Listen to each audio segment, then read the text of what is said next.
துலாம் ராசி நேயர்கள் அனைவருக்கும் வணக்கம். உங்கள் வாழ்க்கையை மாற்ற போகிற சில முக்கியமான ரகசியங்களை பற்றி இந்த வீடியோ பதிவில் முழுசாக சொல்லியிருக்கேங்க. அதனால் இந்த வீடியோவை ஸ்கிப் பண்ணாமல் கடைசி வரைக்கும் பாருங்கள். சிவபெருமானுடைய நாமத்தை சொல்லி வீடியோ பதிவை தொடங்கலாங்க. ஓம் நமச்சிவாய. உங்களால் முடிஞ்சதுன்னா கமெண்ட் பாக்ஸில் ஒரே ஒரு முறை கமெண்ட் பண்ணுங்கள். இன்னும் நம்ம சேனலை சப்ஸ்கிரைப் பண்ணலைன்னா மறக்காமல் சப்ஸ்கிரைப் பண்ணிக்கோங்க. வாங்க வீடியோக்குள்ளே போகலாம். என்னங்க துலாம் ராசிக்காரங்களே, எப்படி இருக்கீங்க? எல்லாருக்கும் நல்ல வழிகாட்டியா இது நல்லதுங்க, இது கெட்டதுங்க, இதை செய்யுங்க, இதை செய்யாதீங்க, அடனா ஏங்க இப்படி நடந்துருச்சு, இதெல்லாம் நீங்கள் பண்ணியிருக்க கூடாதுல்ல, கொஞ்சமாவது சூதாரணமாக இருங்க, இப்படி மற்றவங்களுக்கு நல்லதை வழிகாட்டி நம்ம கெட்டு போனது மட்டும் ரொம்ப அதிகம். சில நேரங்களில் யோசிப்பீங்க, நம்ம மட்டும் இப்படி சுயநலமாக இருந்துட்டு இனிமேல் நம்ம இப்படி பண்ணிட்டாங்களே, கொஞ்சம் கூட நன்றி இல்லாமல் இருக்காங்களே அப்படின்னு பேசுவோம். ஆனால் அந்த துரோகம் பண்ணவங்க முன்னாடி வந்தால் அவங்களுக்கும் சேர்த்து கடவுள்கிட்ட வேண்டுவோம். ஆனால் மற்றவங்களுடைய சோகம் எல்லாமே நடிப்பு மட்டும்தான். சொல்லப்போனால் துலாம் ராசிக்காரங்களை நிற்க வச்சு கேள்வி கேட்டிங்கன்னு வச்சுக்கோங்களேன், உண்மையாகவே நீ உதவி பண்ண பார்த்தியா, அவங்களுக்கெல்லாம் அந்த உதவி தேவைப்பட்டுச்சா அப்படின்னு கேட்டாக்கா யோசிப்பீங்க. ஓகேவா? நான் சொல்லக்கூடிய விஷயங்கள் எல்லாம் உண்மை நினச்சா கமெண்ட் பாக்ஸில் கமெண்ட் பண்ணுங்கள். ஏன்னா மற்றவங்களுக்கு உதவிகரமாக இருப்பீங்க. ஏன்னா துலாம் ராசி பல பேர் யோசிக்கிறது, துலாம் ராசியில் பிறந்தது நான் மட்டும்தான் இந்த மாதிரி பண்ணுறேன்னா இல்லை மற்றவங்களும் இந்த மாதிரி தான் பண்ணிட்டு கஷ்டப்படுறாங்களாங்கிறது தெரியப்படுத்திக்கலாம் இல்லைங்களா? அதுக்காக கமெண்ட் பண்ண சொல்கிறதுங்க. ஸோ துலாம் ராசி சுக்கிரன் ராசி அதிபதியாக கொண்டவங்க. உங்களுடைய அதிபதி வச்சு சொல்லணுனாக்கா அடடா உங்களுக்கு என்னங்க யோகமோ யோகம், நல்லா இருப்பீங்க, நல்லா சுகமாக இருப்பீங்கன்னு சொல்லிட்டு போகலாம். அந்த மொத்த சுகத்தையும் மொத்த உழைப்பையும் மற்றவங்களை சுகமாக வாழ வைக்கிறதுக்கு மட்டும்தான் பயன்படுமே தவிர்த்து நமக்கு இல்லை. இப்போ துலாம் ராசியை பொறுத்த வரைக்கும் தலைப்பை பார்த்துருப்பீங்க. ஒரு நபரால் மிகப்பெரிய சம்பவங்கள் உங்கள் வாழ்க்கையில் நடக்கும். இது கடவுளே நினச்சாலும் தடுக்க முடியாதுன்னு போட்டிருக்கேன். இப்போ துலாம் ராசிக்காரங்க யோசிப்பீங்க, போதுமா என் வாழ்க்கையில் பல பேர் போயிட்டாங்க, இதிலிருந்து இன்னொரு நபர் எனக்கு நல்லது பண்ண போகிறாரா, நான் தான் மற்றவங்களுக்கு விழுந்து செஞ்சேன், நான் தான் மற்றவங்களுக்கு உழைச்சி கொடுத்தேன், நான் தான் மற்றவங்களுக்காக மெனக்கெட்டு நின்னேன், எவ்வளவோ என் வாழ்க்கையில் சந்தர்ப்ப சூழல்களை இழந்துட்டேன், நல்ல வாய்ப்புகள்லாம் வந்துச்சு, அதை மற்றவங்களுக்கு தூக்கி கொடுத்துட்டேன், இப்போது கடவுள் எனக்கு வந்திருக்காரா இல்லையாங்கிற அளவுக்கு ஆயிப்போச்சு. ஆனால் கடவுள் தான் குத்த சொல்லக்கூடாதுங்க. கடவுள் எனக்கு நிறைய வாய்ப்பு கொடுத்தாரு, நிறைய வருமானத்தை கொடுத்தாரு, அதை நான் பயன்படுத்தலை அப்படிங்கிறது உங்கள் மனசில் இருக்கக்கூடிய மிகப்பெரிய வருத்தம் இல்லையா? ஸோ இந்த வருத்தத்துக்கெல்லாம் நீங்கள் சொல்கிறது போல் நடந்துச்சு. நிறைய பேர் வந்தாங்க போனாங்க, உங்ககிட்ட இருக்கக்கூடிய உழைப்புகளை எடுத்துக்கிட்டு போனாங்க, உங்களை பயன்படுத்திக்கிட்டாங்க. பட் இப்போ நான் சொல்லக்கூடிய இந்த ஒரு நபரால் உங்கள் வாழ்க்கையில் வந்தாங்க அப்படின்னா அவங்க உங்களுக்கு ஒரு வழிகாட்டியாக இருப்பாங்க. உங்கள் வாழ்க்கையில் ஒரு திருப்பு முனையை ஏற்படுத்துவாங்க. வேண்டாம்ப்பா இந்த திசையில் போகாத, இந்த திசையில் போனால் அப்படின்னாக்கா உனக்கு ஒரு நல்ல எதிர்காலம் காத்துக்கிட்டுருக்கு, அது போல தான். சரிங்களா? நேரம் காலம் நல்லதாக இருக்கணும். கடவுள்கள் சில சமயம் சில மனிதர்களால் நம்ம வாழ்க்கையில் ஒரு மாற்றத்தை கொடுப்பாங்க. அப்படிப்பட்ட மாற்றங்கள் தான் நம்மளுடைய துலாம் ராசிக்காரங்களுடைய வாழ்க்கையில் வரப்போகுது. குறிப்பாக துலாம் ராசினா நீங்கள் யாருங்க? உண்மையை சொல்லணும்னா ஒரு நாள் உயர்வு, மறுநாள் எதிர்பாராத தடை, ஒரு நாள் பணம் வரும், மறுநாள் திடீர்னு அந்த பணத்துக்கு மேலே செலவு வந்துடும். ஒருத்தரை முழுசாக நம்புவீங்க, அவங்க நம்பி எல்லாத்தையும் சொல்வீங்க, கொடுப்பீங்க, ஆனால் அவங்களே உங்களை ஏமாற்றிட்டு போயிடுவாங்க. ஸோ ஆனால் இதெல்லாம் தாண்டி நீங்கள் மீண்டும் எழுந்து நிற்பீங்க. அதுதான் துலாம் ராசியுடைய மிகப்பெரிய பலமும் கூட. உங்களை கீழே தள்ளுறது ரொம்ப சுலபம், ஆனால் அங்கேயே நீங்கள் இருப்பீங்கன்னு மற்றவங்க நினைக்கிறாங்க இல்லையா? அது இல்லை, விழுந்தாலும் எழுந்தாலும் மற்றவங்க உதவி செய்யக்கூடிய அளவுக்கு தெம்பா நிற்கிறீங்க. அது மற்றவங்களுக்கு கண்ணு உறுத்தலும் கூட. ஸோ இப்படிப்பட்ட சுக்கிரனை அதிபதியாக கொண்ட துலாம் ராசிக்கு சுக்கிரன் அப்படின்னாவே மனுஷங்களை கவரக்கூடிய தன்மை, பேச்சில் இனிமை, அழகுணர்வு, சமரசம் செய்யக்கூடிய திறமை, வாழ்க்கையில் முன்னேற்றம் அடையணும் அப்படிங்கிற ஒரு ஆசை எப்போவுமே இருந்துகிட்டே இருக்கும். ஸோ இப்படிப்பட்ட துலாம் ராசிக்கு உள்ளுக்குள்ளே எவ்வளவு சங்கடங்கள் இருந்தாலும், எவ்வளவு விருப்பு வெறுப்பு இருந்தாலும் வெளியில் காட்டிக்கவே மாட்டீங்க. கோபம் இருக்கும், அமைதியாக இருப்பீங்க, கஷ்டம் இருக்கும், சிரிச்சுக்கிட்டே இருப்பீங்க. உங்கள் நல்ல மனசை பல பேர் பலமாக பயன்படுத்திக்கிறாங்க. நீங்கள் பலவீனமாக உணர்றீங்க. உங்களுக்கு உதவி செய்கிறேன்னு சொல்லிட்டு கடைசி நேரத்தில் கைவிட்டுறாங்க. நான் அதிகமாக உங்களுடைய உழைப்புக்கு உரிய மரியாதை கொடுக்காதவங்க தான் அதிகம். ஆனால் இந்த மாதிரியான விஷயங்களில் ஒரு மிகப்பெரிய மாற்றம் வரப்போகுது. நீங்கள் யாரையும் நம்ப வேண்டாம், யாரையும் நீங்கள் வந்து தூக்கி வைக்கவும் வேண்டாங்க. ஒரு தெளிவு உங்களுக்கு வந்துடும். யார் நல்லவங்க, யார் கெட்டவங்க, யாரால் இது நாள் வரைக்கும் நம்ம இவ்வளவு கஷ்டப்பட்டோம், இதெல்லாம் தெரிஞ்சுக்க போகிறீங்க. அந்த எழுத்து கொண்ட நபரால் நான் சொல்கிறேன் இல்லைங்களா, அவர் வந்து உங்கள் வாழ்க்கைக்கு வந்து ஒரு வாய்ப்பு கொண்டு வரலாம். முக்கியமான தகவலை சொல்லலாம். ஒரு தொழில் வழிகாட்டியாக இருக்கலாம். ஒரு வேலை வாய்ப்பை வந்து அறிமுகப்படுத்தலாம். உங்களுக்கு கிடைக்க வேண்டிய பணத்தை வந்துட்டு உங்களுக்கு கிடைக்கிறதுக்கான உதவி செய்யலாம். ஒரு பிரச்சனை வந்து சரியான மனுஷங்கிட்ட உங்களுக்கு கூட்டிகிட்டு போகலாம். இல்லை உங்களுக்கு இருக்கக்கூடிய பிரச்சனையை வந்து அவரே கூட சரி செஞ்சு கொடுக்கலாம். இப்படி நீங்கள் நீண்ட காலமாக யோசிச்சுட்டே இருந்த ஒரு விஷயத்துக்கு வந்து இதை வந்து இப்படி செஞ்சு பாருங்கள் அப்படின்னு ஒரு சின்ன வழிகாட்டுதலாக கூட இருக்கலாம். ஸோ அந்த ஒரு ஆலோசனை கூட உங்கள் வாழ்க்கையில் வந்து மிகப்பெரிய திருப்பமாக மாறும். நிஜமாகவே அப்படி நடக்குமா அப்படின்னா சத்தியமாக நடக்க போகுது. அதிகமாக பேசாமல் கவனிச்சுட்டே இருப்பீங்க. இந்த ஒரு விஷயத்தை மட்டும் தெளிவாக கேளுங்க. நீங்கள் விழுந்தப்போ யாரெல்லாம் உங்களை பார்த்து சிரித்தாங்களோ அவங்கெல்லாம் யோசிக்கக்கூடிய அளவுக்கு இப்போ நீங்கள் எழுந்துச்சு நிற்க போகிறீங்க. அவங்க யோசிக்கிறது எப்படி இருக்குன்னா, எப்படி இவன் எழுந்து நின்னா, எப்படி இவன் வந்து தொழில் செஞ்சான், எப்படி இவனுக்கு இந்த சான்ஸ் கிடச்சிது, எப்படி இவனுக்கு வேலை தேடி வந்துச்சு, ஓகேங்களா, இவனுக்கு எப்படி இவங்க உதவி செஞ்சாங்க அப்படின்னு. ஸோ எல்லாமே உங்களுக்கு நல்லதாக மாறப்போகுது. குடும்பத்தில் இருக்கக்கூடிய பிரச்சனையாக இருக்கட்டும் எல்லாமே சரியாயிரும். உங்களுக்கு வழிகாட்டுதல் சரியான நேரத்தில் வந்து கிடைக்குங்க அந்த நபரால். ஸோ அவர் மட்டும்தானா அப்படின்னா இல்லை, இன்னும் ஒரு சில எழுத்துக்களை கொண்ட நபர்கள்லாம் இருக்காங்க. ஒரு சிலர் எஸ், ஒரு சிலருக்கு ஆர், அதே மாதிரி VK, இந்த மாதிரி எழுத்துக்கள் கொண்ட நபர்கள் தான் உங்கள் வாழ்க்கையில் வரப்போகிறாங்க. இவங்களால உங்களுக்கு ஒரு வாய்ப்பு வரும். இப்போ ஒரு சுவாரஸ்யமான விஷயம் சொல்கிறேன், கேட்டுக்கோங்க. அவர் வந்து உங்களுக்கு தெரிஞ்சவராக இருப்பாரா அப்படின்னா இருக்கலாம், நண்பராக இருப்பாரோனா இருக்கலாம். ஆனால் இதுக்கு எல்லாத்துக்கும் அவர் வந்து அவசியமாக இருப்பாரானாக்கா அது இருக்குன்னு அவசியம் இல்லை. உங்கள் கூட பிறந்தவங்களாக இருக்கலாம், உறவுக்காரங்களாக இருக்கலாம், கணவன் மனைவியாக கூட இருக்கலாம், நண்பராக இருக்கலாம், வேலை செய்யக்கூடிய இடங்களில் மேல் அதிகாரியாக கூட இருக்கலாம், தொழிலில் வந்து கூட்டாளியாக இருக்கலாம், இல்லை ஒரு டீச்சராக இருக்கலாம். சிலருக்கு இது வரைக்கும் நீங்கள் பார்க்காத ஒரு நபராக கூட இருக்கலாம், ஓகேங்களா.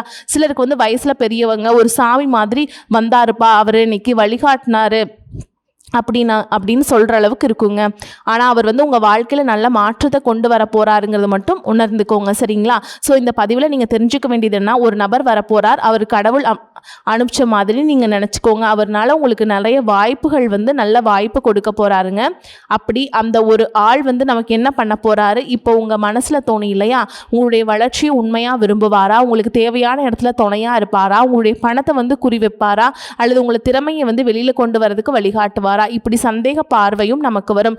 நல்ல மனுஷங்க கண்டிப்பா உங்களுக்கு வந்து வாழ்க்கையில வருவாங்க. உங்க வாழ்க்கையில உதவி செய்யக்கூடிய மனுஷங்க வந்து அடையாளம் காண்றதுக்கு தான் அதை வந்து அந்த நபர் வராரு அப்படிங்கிறதுக்காக தான் நான் லெட்டர்ஸ் எல்லாம் சொல்லியிருக்கேங்க, ஓகேங்களா. அந்த லெட்டர்ஸ் இருக்க நபர்கள்லாம் உங்கள் வாழ்க்கையில் வருவாங்க. நீங்கள் வந்து ரொம்ப நம்பணும், ஓகே. ஒரு விஷயத்த சொல்கிறேன் அப்படின்னா ஓகே, இது வந்து இன்னும் நம்ம எப்படி மெருகேற்றி கொண்டு போகலாம், எந்த விஷயத்தை வந்து அந்த விஷயத்தை எப்படி நம்ம வாழ்க்கையில் பயன்படுத்தலாம், தொழிலில் பயன்படுத்தலாம் அப்படி யோசிக்கணும், சரிங்களா. ஸோ உங்களை பொறுத்த வரைக்கும் உண்மையாக உயர்வுக்கு போகணும்னு நினைக்கக்கூடியவங்களை ஒரு நல்ல ஒரு நிலைமைக்கு கொண்டு போகக்கூடிய ஆளாக அவர் இருப்பாருங்க.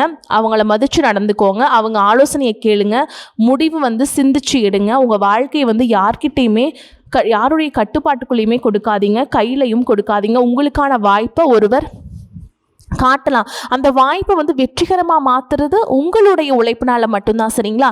வாழ்க்கையில் வரக்கூடிய நல்ல மனுஷங்களை அடையாளம் கண்டுக்கோங்க, நல்லதே நடக்கும். அவருடைய செயலால் நீங்கள் பெரிய இடத்துக்கு போக போகிறீங்க. இப்போ அது எந்த மாதிரியான மாற்றங்கள் நம்ம வாழ்க்கையில் வரப்போகுது, நான் வந்து துலாம் ராசியில் பிறந்திருக்கேன், நான் வந்து ஆண், நான் வந்து பெண், இந்த தொழில் செய்கிறேன், நான் இந்த கூலி வேலைக்கு போகிறேன், இப்படி எல்லாருக்கும் ஒவ்வொரு முகம் இருக்கும் இல்லையா.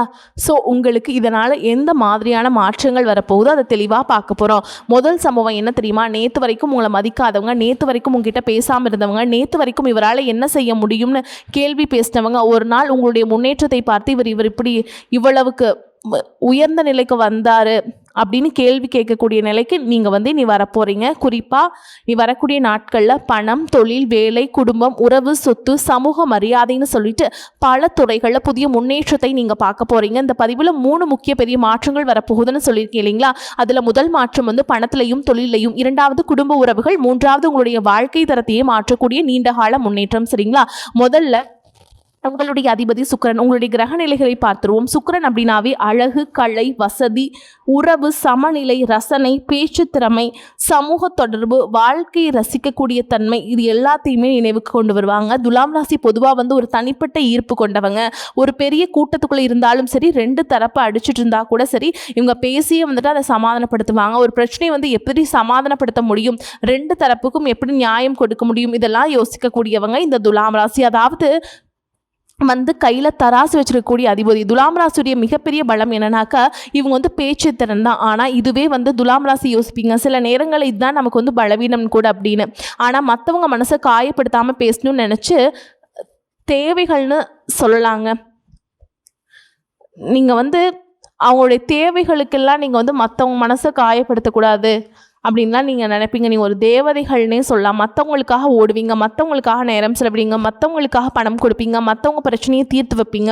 ஆனால் அவங்களே உங்களுக்கு ஒரு பிரச்சனைன்னு வந்துட்டால் ஓடி ஒளிஞ்சுப்பாங்க. வாழ்க்கையில் ஒரு கட்டத்துலலாம் ஒரு பெரிய விழிப்புணர்வு உங்களுக்கு வந்துடும். யாரையும் நம்பக்கூடாது, யாரையும் நம்பவே கூடாது, எல்லார்கிட்டையுமே எல்லாத்தையுமே சொல்லக்கூடாது, எனக்குன்னு ஒரு வாழ்க்கை இருக்குது அப்படிங்கிற ஒரு தெளிவு வரும். அது தெளிவு வரக்கூடிய காலம் தான். ஸோ துலாம் ராசிக்காரங்களே முதல் விஷயம் மனுஷங்களை புரிஞ்சுக்கோங்க. ரெண்டாவது விஷயம் சூழலை சமநலப்படுத்திக்கோங்க. மூணாவது விஷயம் மக்கள் தொடர்பை கரெக்டாக பயன்படுத்துங்க. ஸோ இந்த நேரத்தில் தனியாக ஒரு இடத்துல உட்கார்ந்து யோசிங்க. விற்பனை, வணிகம், ஆலோசனை, சட்டம், அலுவலக நிர்வாகம், கலை, அழகு சாதனத்துறை, ஊடகம், பொதுமக்கள் தொடர்பு, அரசியல், வாடிக்கையாளர்கள் தொடர்பு, கல்வி, நிதி நிர்வாகம், இது மாதிரி எந்த துறைகளில் நீங்கள் இருந்தாலும் சரி ஒரு விஷயம் மட்டும் தெளிவாக புரிஞ்சுக்கோங்க. இதை செய்யலாமா, அதை செய்யலாமா, அவர் என்ன நினைப்பார், இவர் என்ன நினைப்பார், இப்படி யோசிச்சுக்கிட்டே இருந்தீங்க அப்படின்னாக்கா வாய்ப்பு உங்களை விட்டு போயிடும். ஓகேவா? குறிப்பாக துலாம் ராசியில் கூட ஒவ்வொரு நட்சத்திரத்துக்கும் ஒவ்வொரு திறமை இருக்குது.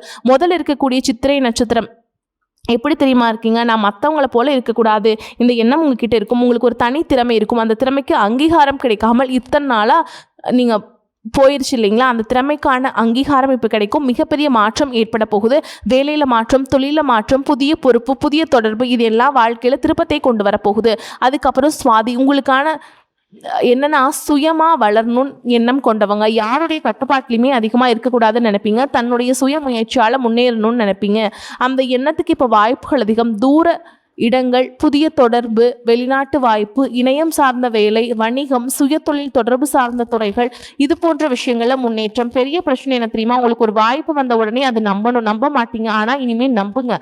ஆனா அதுக்கு சம்மந்தப்பட்ட ஆவணங்களை சரி பார்க்கறது, நிபந்தனைகளை புரிஞ்சுக்கிறது, பெரிய முடிவுகளை நிதானமா எடுக்கணும். இது வந்து சுவாதி மாத்திக்க வேண்டிய விஷயம். அதே போல விஷாகம், உங்களுடைய இலக்கு ரொம்ப பெருசு. ஒரு விஷயத்த முடிவு செஞ்சிட்டீங்க அப்படின்னாக்கா அதற்கான முயற்சி கைவிட மாட்டீங்க. ஆனா சில நேரங்களில் குடும்ப பிரச்சனை, உறவுகள் பிரச்சனைன்னு சொல்லிட்டு கொஞ்சம் கவன சிதறல் வரும். அந்த நிலையில இப்ப மாற்றம் வருது. குறிப்பா பொறுப்புகள் அதிகரிச்சாலும் அதற்கேற்ற அங்கீகாரம் வரக்கூடிய வாய்ப்பு இருக்கு. அதையும் புரிஞ்சுக்கிட்டு செயல்படுங்க. இப்போ உங்களுக்கான கிரக நிலைகளை பார்த்தோம்னா எப்படி உங்களுக்கு நேரம் காலம் சாதகமா இருக்கு, ஒரு சிலருக்கு புரியாது. இப்போ கடகராசியில குரு இருக்கார். கடகராசி அப்படிங்கிறது துலாம் ராசிக்கு 10ஆம் இடம். 10ஆம் இடம் என்ன சொல்லுதுன்னா தொழில், வேலை, பதவி, சமூக மரியாதை, தொழில் வளர்ச்சி, அதிகாரம், பொறுப்பு, இது எல்லாத்தையும் சொல்லக்கூடிய இடம். வேலை தேடுறவங்களுக்கு புதிய வேலை வாய்ப்பு, வேலை செய்கிறவங்களுக்கு புதிய பொறுப்பு, தொழில் செய்கிறவங்களுக்கு விரிவாகிற மாதிரியான வாய்ப்பு, தொழில் செய்கிறவங்களுக்கு புதிய வாடிக்கையாளர்கள், அதிகார பொறுப்பில் இருக்கவங்களுக்கு அதிகாரம், இப்படிப்பட்ட பலன்களை நீங்கள் எதிர்பார்க்கலாம். சனி 6ஆம் இடத்துல, சனி மீனத்திலிருந்து துலாம் ராசிக்கு 6ஆம் இடம்னு சொல்லாங்க. 6ஆம் இடம் என்ன சொல்லுதுன்னா வேலை, போட்டி, கடன், நோய் எதிர்ப்பு, சேவை, தினசரி உழைப்பு, இது எல்லாத்தையுமே 6ஆம் இடம் சொல்லுங்க. இங்க ஒரு பெரிய நன்மை உங்களுக்கு காத்துக்கிட்டு இருக்கு. நீங்க இதுவரைக்கும் சந்திச்ச தடைகளை தாண்டி உழைப்பின் மூலம் ஒரு அங்கீகாரம் பார்க்க போறீங்க. சனி ஒரு விஷயத்த மட்டும் கேட்பார். ஒழுக்கம், நேரத்துக்கு வேலை, பொறுப்பு, தொடர்ச்சியான முயற்சி, கடனை ஒழுங்கா நிர்வாகம் பண்ணணும், ஆவணங்களை சரியாக கவனிக்கணும். இதை மட்டும் விட்டுடாம செஞ்சிட்டிங்கன்னா சனி உங்களுக்கு ஏற்றம் கொடுப்பார். அதே போல ராகு 5ஆம் இடத்துல, 5ஆம் இடம் ராகு இருக்கிறது மாணவர்கள், குழந்தைகள், சிந்தனை, காதல், முதலீடு, படைப்பாற்றல், இது எல்லாத்தையுமே 5ஆம் இடம் குறிக்குதுன்னு சொல்றோம். அங்க ராகு இருக்கிறது படிக்கக்கூடிய மாணவர்கள் குறிப்பாக கவனம் சிதறாம இருக்கணும். ஒரே நேரத்தில் 10 விஷயங்களை செய்யாம ஒரு இலக்கை தேர்ந்தெடுத்து தொடர்ந்து முயற்சி பண்ணணும். பெரிய முதலீடுகளை அவசரம் காட்டக்கூடாது. அவர் சொன்னார், இவர் சொன்னார், இதெல்லாம் கேட்டுட்டு பணத்தை விரயம் பண்ணக்கூடாது. பணத்தை தொடவே கூடாது. சுய முயற்சி மட்டும்தான் இருக்கணும். அதே போல கேது 11ஆம் இடம். 11ஆம் இடத்துல கேது இருக்கிறது. பழைய நட்புகள் விலகலாம். ஆனால் அதே நேரத்தில் தேவையில்லாத தொடர்புகள் விலகி உண்மையான தொடர்புகள் மட்டும் மீதி இருக்கும். இதுதான் துலாம் ராசிக்காரனுடைய வாழ்க்கையில மிகப்பெரிய சுத்திகரிப்புன்னு வச்சுக்கலாம். எல்லாரும் நம்முடையவர்கள் அல்ல, எல்லாரும் நமக்கு நல்லது நினைப்பாங்க, எல்லாரும் நமக்கு சொந்தக்காரங்க, நம்ம ஃப்ரெண்ட்ஸ் அப்படிலாம் நினைக்கக்கூடாது. உண்மை முகத்தை காட்டி கொடுத்துருவார். இந்த உண்மையான வாழ்க்கை இப்போ கற்றுக்க போகிறீங்க. ஸோ இந்த துலாம் ராசிக்கு ஒரு பக்கம் தொழிலில் முன்னேற்ற வாய்ப்பு, மறுபக்கம் மன அமைதி இருக்கும். செலவுகளை சமாளிக்கக்கூடிய நிலையும் நீங்கள் இந்த காலகட்டத்தில் கற்றுக்க போகிறீங்க. பணம் வருது, எல்லாத்தையும் செலவு பண்ணாமல் இப்போ அது எப்படி சேமிக்கலாம், பணம் வந்தால் முதல்ல பாதுகாப்பு, அடுத்து குடும்ப தேவை, அடுத்து கடன் குறைக்கிறது, அதுக்கு பின்னாடி முதலீடு, இதெல்லாம் சரியாக நடைமுறைப்படுத்த போகிறீங்க. ஓகேங்களா? முதல்ல பணம், தொழில்னு சொன்னேன் இல்லையா? பல வருஷங்களாக நீங்கள் எதிர்பார்த்துட்டு இருந்த ஒரு வேலை, ஒரு பதவி, ஒரு தொழில் வாய்ப்பு, ஒரு நிலுவை பணம், ஒரு ஒப்பந்தம், ஒரு முதலீடு, ஒரு சொத்துன்னு எதுவாக இருந்தாலும் சரி அந்த விஷயம் இப்போ முன்னேற தொடங்கும். குறிப்பாக 10ஆம் இடத்துல குரு இருக்கிறது உங்களுடைய தொழிலில் வளர்ச்சியை முன்னிலைப்படுத்துகிறாரு. வேலை தேடிட்டு இருக்கவங்களுக்கு தீவிரமாக தேடுங்க, ஒரு நல்ல வேலை கிடைக்கும். எனக்கு வேலையே கிடைக்காதுன்னு உட்கார்ந்துட்டு இருந்தீங்களா, இப்போ தொடர்ந்து முயற்சி பண்ணுங்கள். உங்கள் திறமைக்கேற்ற நல்ல வாய்ப்பு உண்டு. வேலை செய்கிறவங்களுக்கு திறமையை இவ்வளவு நாளாக மற்றவங்க பார்க்காம இருந்தாங்க. இப்போ சிலருக்கு பதவி மாற்றம், பணியிட மாற்றம், புதிய பொறுப்பு, மேலதிகாரிகள் உங்களை பார்ப்பாங்க, உங்களுக்கான வாய்ப்புகளை கொடுப்பாங்க. எல்லாமே சிறப்பாக அமையும். வாழ்க்கையில் சிறப்போ சிறப்பு. அதே தொழில் செய்கிறீங்க, புதிய வாடிக்கையாளர்கள், புதிய தொடர்புகள், புதிய இடம், புதிய பொருள், புதிய சேவை, புதிய கூட்டாளி இப்படின்னு கூட்டான விஷயத்தில் மட்டும் ரொம்ப கவனமாக இருக்கணும். நண்பர்கள் அப்படிங்கிறதுக்காக கூட்டாளியாக சேர்த்துக்கிட்டு என் ஃப்ரெண்டு தானே என்னை ஏமாற்ற மாட்டான்னு சொல்கிறது, உறவுக்காரன் தானே என்னை கணக்கு பார்க்க மாட்டான் இப்படின்லாம் நினைக்கக்கூடாது. நீங்களும் கணக்கு பார்க்கணும், அவங்களும் கணக்கு பார்க்கணும். பணம் கொடுக்கக்கூடாது. எந்த ஒரு விஷயத்தையுமே ஒப்பந்தத்தை படித்து பார்க்காம எந்த ஒரு எழுத்துப்பூர்வமான இதுவுமே இல்லாமல் செய்யக்கூடாதுங்க. இதுதான் ரொம்ப முக்கியம். இந்த எச்சரிக்கைகள் எல்லாம் நீங்கள் எச்சரிக்கையாக இருந்துட்டு நான் 5 எச்சரிக்கைகள்லாம் கொடுத்துருக்கேன். அதெல்லாம் கரெக்டாக ஃபாலோ பண்ணிட்டு இருந்தீங்கன்னா வாழ்க்கையில் முன்னேற்ற பாதையில் போயிட்டே இருக்கலாம். வரக்கூடிய வாய்ப்புகளை பயன்படுத்திக்கோங்க. வாழ்த்துக்கள். வாழ்க வளமோடு நலமோடு. நன்றி, வணக்கம்.